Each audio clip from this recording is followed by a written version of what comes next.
All right, everybody, welcome to KM Reviews. I am Niddleman.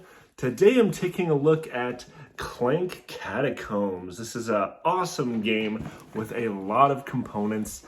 Not only that, but I've also added the Adventuring Party kind of expansion for the Clank series into this box. And if you've ever had a Clank game, you know the insert that comes with it is pretty shit. So today I have a great insert that I got from Etsy that I'll link below, and I'm going to show you my kind of unboxing and reboxing of this insert and how it looks out on the table.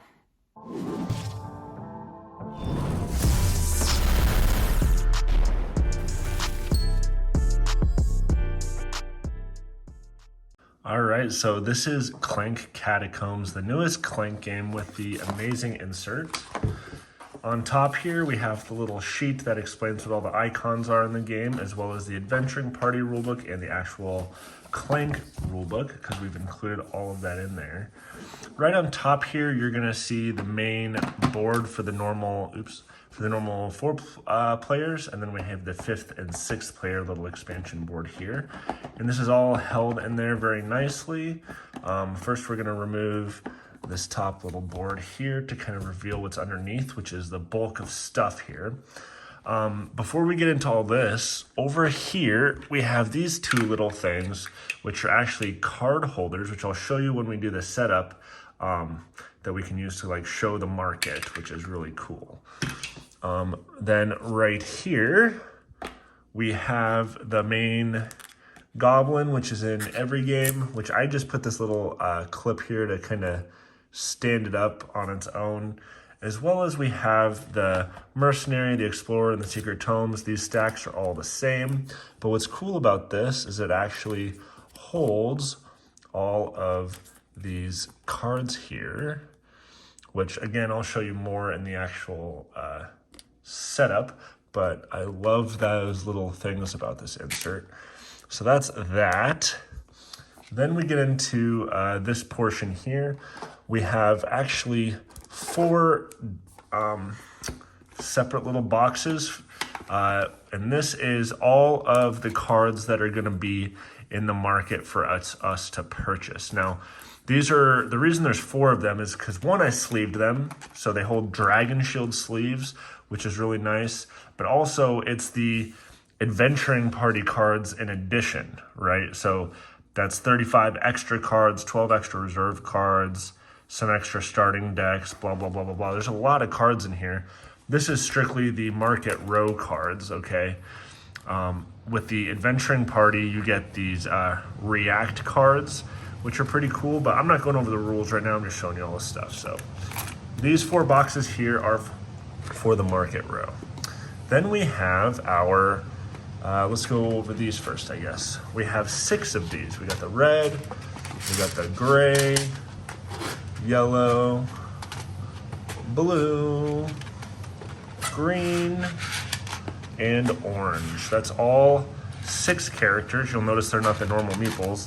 They're each different. Like we have the little wizard, we got the monkey bot thing. Like each one, all 6 of these are different, but they're all set up basically the same way. So I'll just show you one.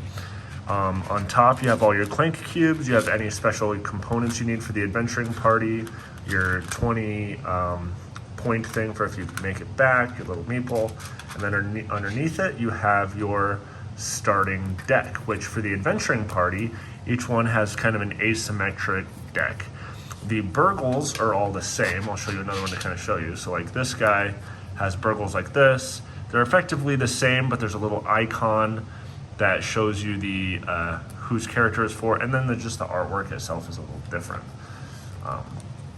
But so for example, this guy's got Catitude. Flip a behavior token face down and gain its reward. Your normal stuff, and then you have your react card and this one. So theirs is a little bit different as opposed to someone like the, let's look at this gray one here. They have this little component for their Adventuring Party board, which goes on here and blah, blah, blah. Again, I'm not going over the rules right now, just showing you how it all fits together. They all have their own specific components here, as well as their decks underneath here. So this is all of this dude, who actually starts off with some attack stuff, which is nice. But the point is, all 6 characters fit into these boxes with dragon shield sleeves, and all of those are pretty awesome. Now let's get into, ignore my falling phone there, jeez Louise. We get into this part here, which is it's such a good design. The designer of this did such a good job. This is one big solid piece, but inside it holds specifically your adventure party player boards here. So we have all 6, and each one of these is asymmetric, which I find makes the game much more fun. But we can remove that from here. Underneath all of this, we have our double-sided Clank Catacombs starting board, as well as our starting tiles and all the other dungeon tiles that you're gonna be able to make your dungeon with, right? Now, if we look on the other side here, just to show you the other angle, we have our dragon, we have our little 3 monkey idol things, we have our white cubes that may get added to the bag. I think there's like 6 of those or so. And we have all our, oops, I dropped this in there. And we have all our lock picks, which we will be using a lot in this game. What's nice is, if I can show it here, this part here is actually rounded, so you can slide the stuff up nice and easy. Same with these. They're rounded right here. This side is rounded, but it's just on the other side. That way you can get everything out pretty easily. And then underneath all of these tiles and everything, we have our other huge dragon. This is the one that comes with the adventuring party, as well as our original meeples that came with Clank Catacombs, as well as, geez, my phone keeps falling. Let's angle it up a little bit. As well as this marketplace item, but this one's not actually used in Clank Catacombs. It's used in some of the other Clank games. So we just put it in the bottom here for this one. And then we have this 30 piece, which you'll only use if you actually use all 6 players, which I don't plan on doing, so I'm just leaving it down in here. But these all fit nice and snug right back in here. Our little board on top here, and this on top there. So I love this piece right here, and that is that. Next, we have, actually I'm just figuring out something here. Okay, sorry, I was just double checking something. Now over here, this is the 5 and 6 player little player board. If you decide to use that. Oh my god, that's a lot of Clank you'd be drawing. In here, I actually put the starting decks that I'm not going to be using, so I didn't even bother sleeving these. These are your basic burgles, stumbles, starting deck stuff. But since I'm using the adventuring party, I just leave all the extra cards right in there. There's even extra space here for, I don't know, something else. In here, we have our bag, our dragon bag we'll be drawing from. We have an extra marketplace thing. We have 2 because one comes with the adventurer. This is the one that comes with the adventuring party, but I just use the one that comes with the actual Clank Catacombs. I could just leave these black cubes in this bag, but I don't know why. I feel like I just want to make sure they're all there every time, so I'm just leaving them in there like that. Then we have our money, which we have our 1s, our 5s, and our 10s, so they're not going to be all over the table. They are rounded on the inside, so you can just slide them out nice and easy. This is all the money that comes with Clank Catacombs as well as the adventuring party, so there's a lot there. It all fits nice. And then the next part, which I think is the next best thing in this insert, is the marketplace row here. Let me make sure you can see it. So we have our market board on top here. And you have a couple options here. One, you could just slot it right up here like this for when you put it on your table. The other option you have is this part here actually comes out and it holds all your marketplace items, and you could just kind of set it on there like that, right? And we have all the things. This one is specific to the adventuring party. So that's pretty cool and it does work with this this game according to the rules, but I kind of like doing it like this. I just think it looks a little nicer.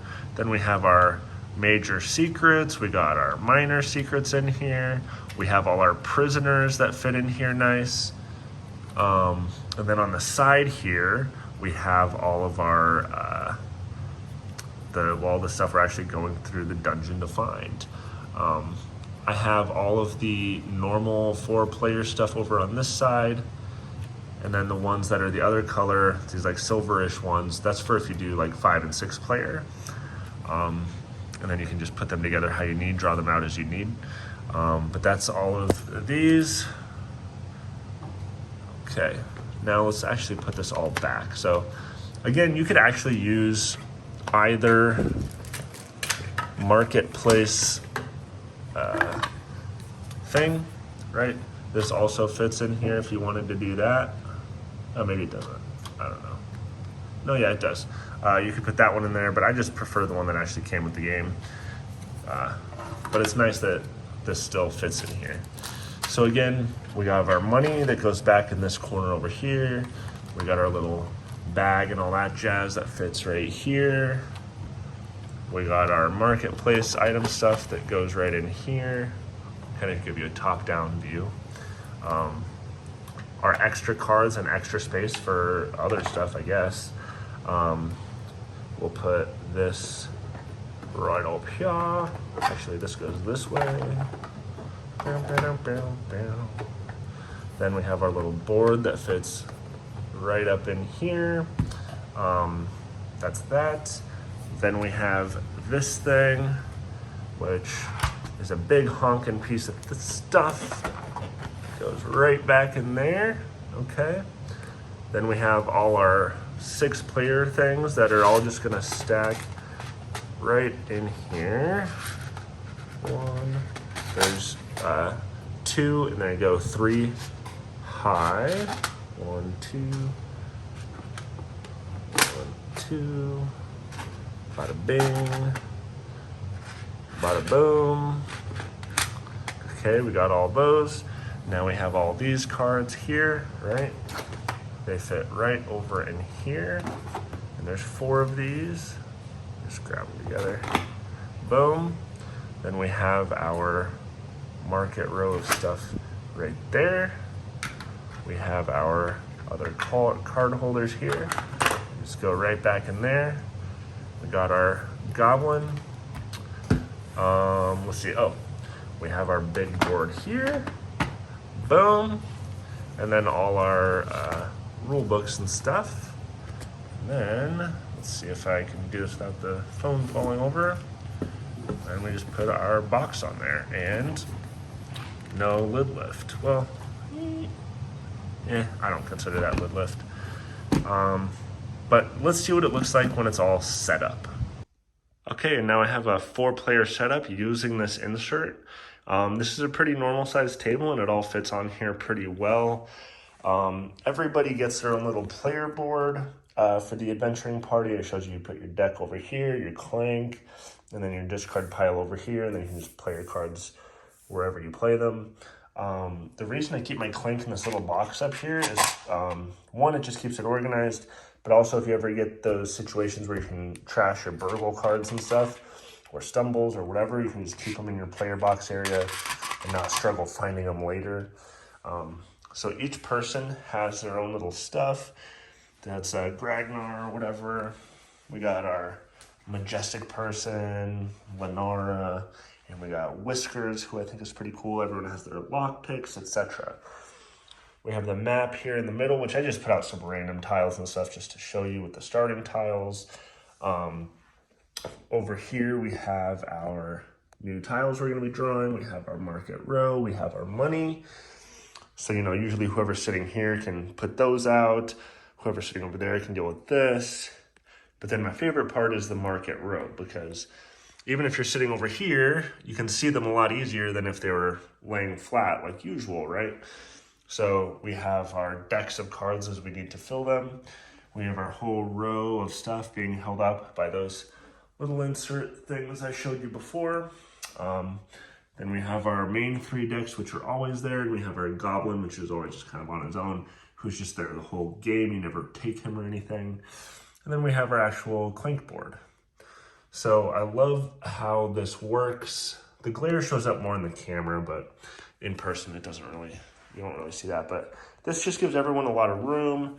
I always suggest playing it on a play mat as well, just because that way, you know, you can pick up cards really easily as you don't struggle with that. As well as in this game in particular, you know, sometimes you need to shift around the map and stuff just to make room. On a play mat, that's just way easier. But to me, this is just so much cleaner and looks good. And I really like this insert. But thanks for watching. Make sure you like and subscribe.